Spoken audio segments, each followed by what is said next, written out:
The Conversation of Eiros and Charmion by Edgar Allan Poe.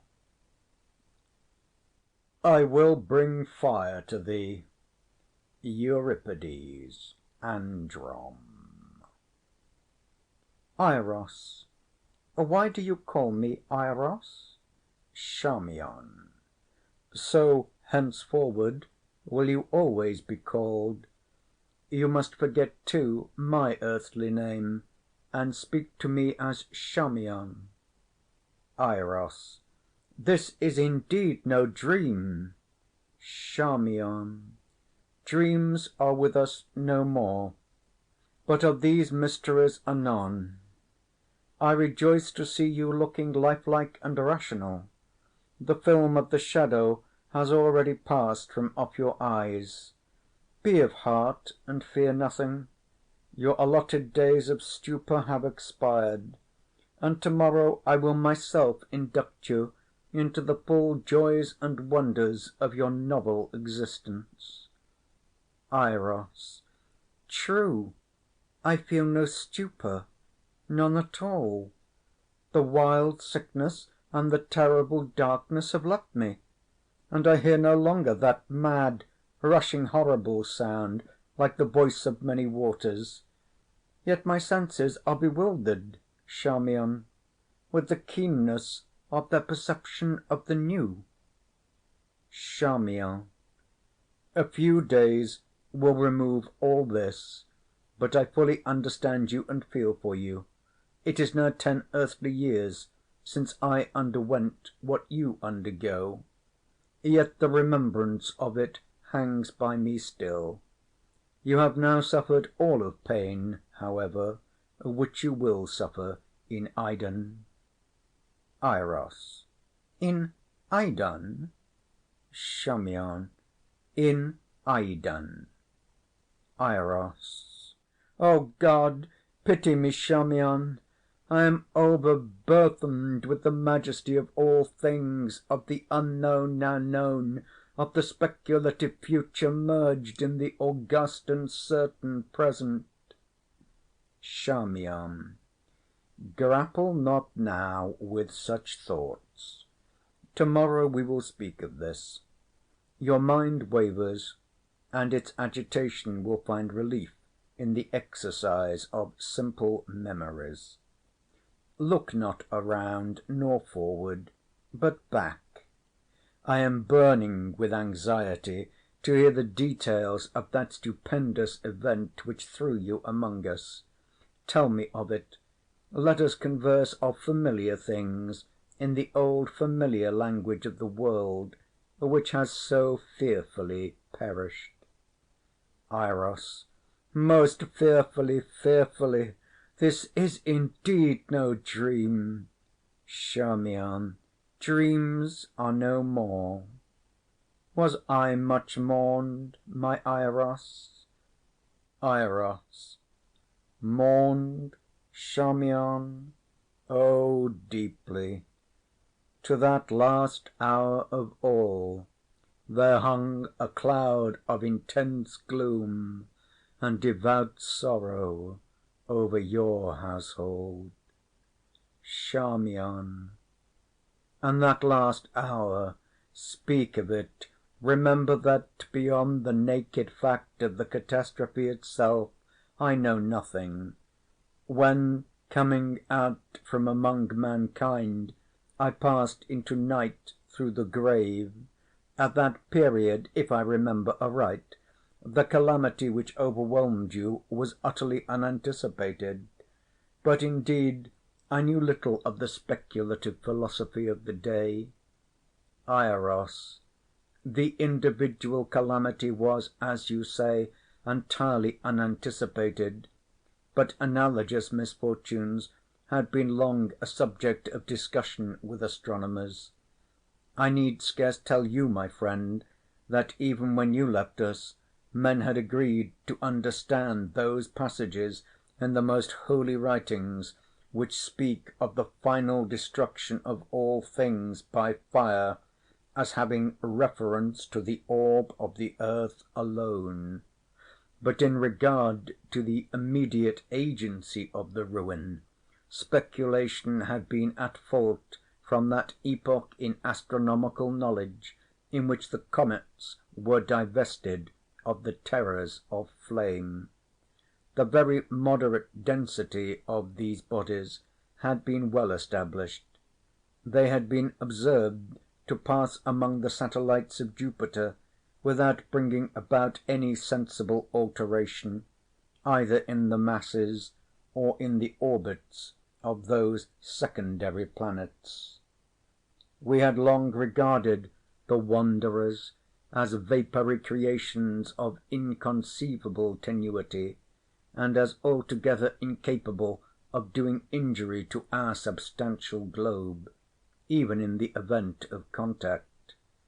But contact was not in any degree dreaded, for the elements of all the comets were accurately known. That among them we should look for the agency of the threatened fiery destruction had been for many years considered an inadmissible idea. But wonders and wild fancies had been of late days strangely rife among mankind, and although it was only with a few of the ignorant that actual apprehension prevailed, upon the announcement by astronomers of a new comet, yet this announcement was generally received with I know not what of agitation and mistrust.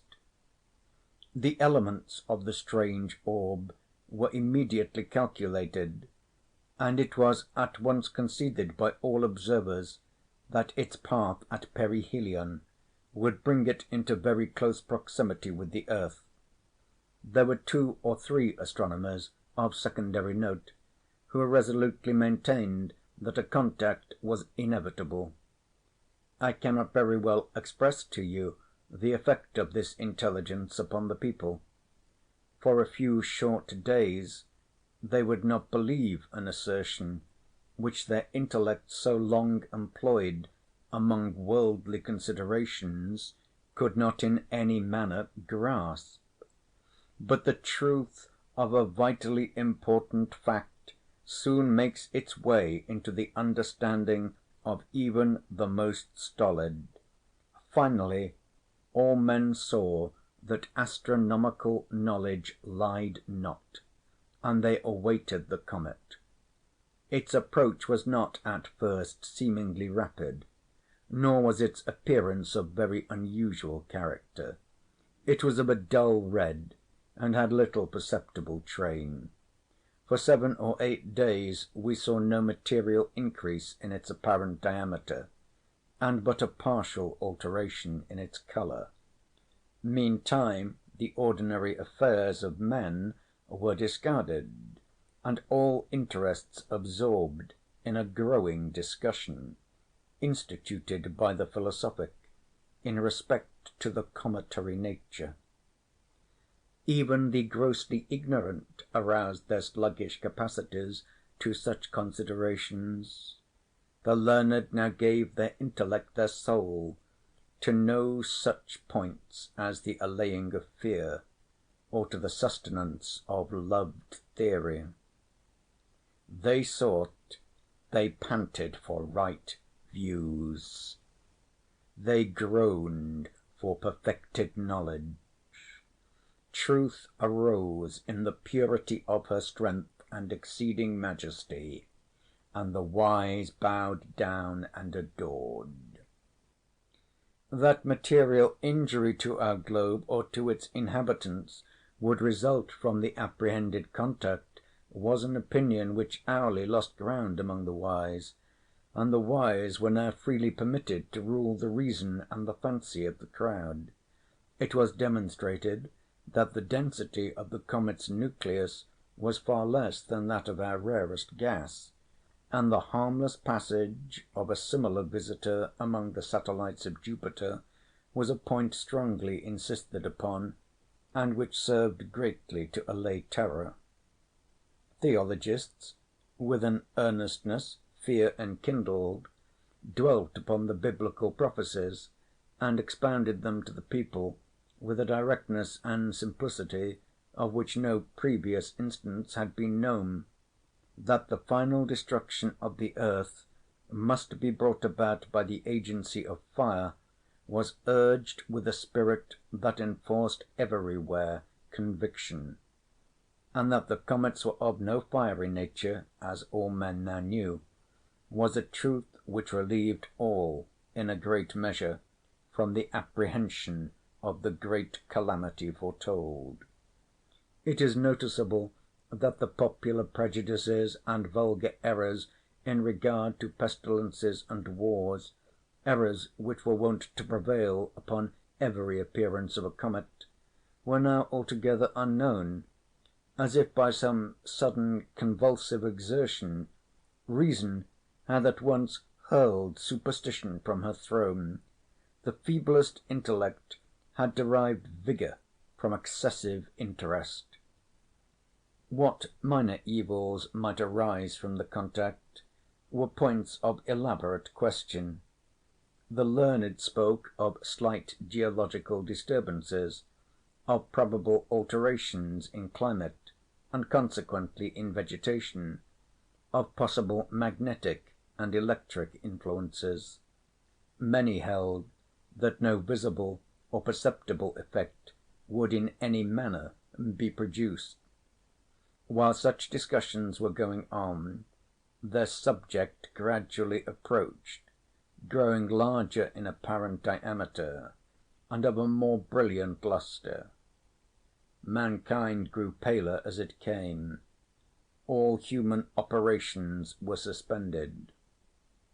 There was an epoch in the course of the general sentiment when the comet had attained at length a size surpassing that of any previously recorded visitation.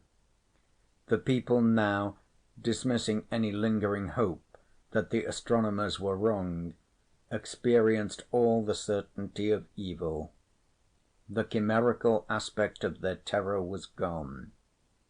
The hearts of the stoutest of our race beat violently within their bosoms.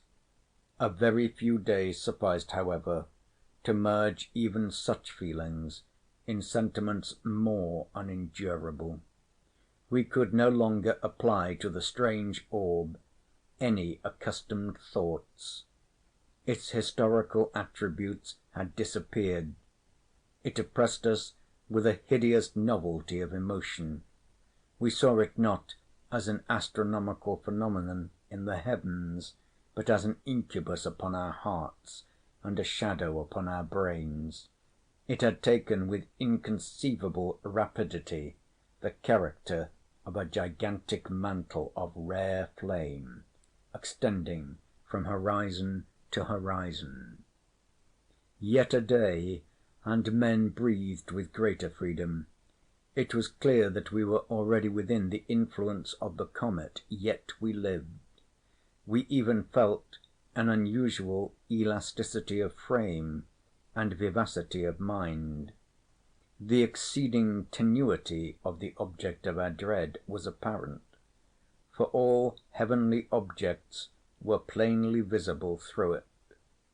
Meantime our vegetation had perceptibly altered, and we gained faith from this predicted circumstance in the foresight of the wise.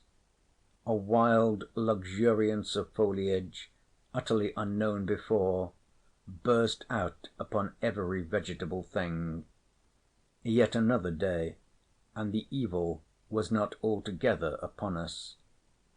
It was now evident that its nucleus would first reach us. A wild change had come over all men, and the first sense of pain was the wild signal for general lamentation and horror. This first sense of pain lay in a rigorous constriction of the breast and lungs, and an insufferable dryness of the skin. It could not be denied that our atmosphere was radically affected. The conformation of this atmosphere, and the possible modifications to which it might be subjected, were now the topics of discussion. The result of investigation sent an electric thrill of the intensest terror through the universal heart of man. It had been long known that the air which encircled us was a compound of oxygen and nitrogen gases, in the proportion of 21 measures of oxygen and 79 of nitrogen in every 100 of the atmosphere. Oxygen, which was the principle of combustion and the vehicle of heat, was absolutely necessary to the support of animal life, and was the most powerful and energetic agent in nature. Nitrogen, on the contrary, was incapable of supporting either animal life or flame. An unnatural excess of oxygen would result, it had been ascertained, in just such an elevation of the animal spirits as we had latterly experienced. It was the pursuit, the extension of the idea, which had engendered awe. What would be the result of a total extraction of the nitrogen? A combustion, irresistible, all-devouring, omniprevalent, immediate, the entire fulfilment in all their minute and terrible details of the fiery and horror-inspiring denunciations of the prophecies of the Holy Book. Why need I paint Charmion, the now disenchained frenzy of mankind? That tenuity in the comet, which had previously inspired us with hope, was now the source of the bitterness of despair. In its impalpable gaseous character we clearly perceived the consummation of fate. Meantime a day again passed, bearing away with it the last shadow of hope. We gasped in the rapid modification of the air. The red blood bounded tumultuously through its strict channels. A furious delirium possessed all men, and with arms rigidly outstretched towards the threatening heavens they trembled and shrieked aloud. But the nucleus of the destroyer was now upon us. Even here in Iden I shudder while I speak. Let me be brief, brief as the ruin that overwhelmed. For a moment there was a wild, lurid light alone, visiting and penetrating all things. Then let us bow down, Charmion, before the excessive majesty of the great God. Then there came a shouting and pervading sound, as if from the mouth itself of Him, while the whole incumbent mass of ether in which we existed burst at once into a species of intense flame, for whose surpassing brilliancy and all fervid heat even the angels in the high heaven of pure knowledge have no name. Thus ended all. End of the conversation of Eiros and Charmion by Edgar Allan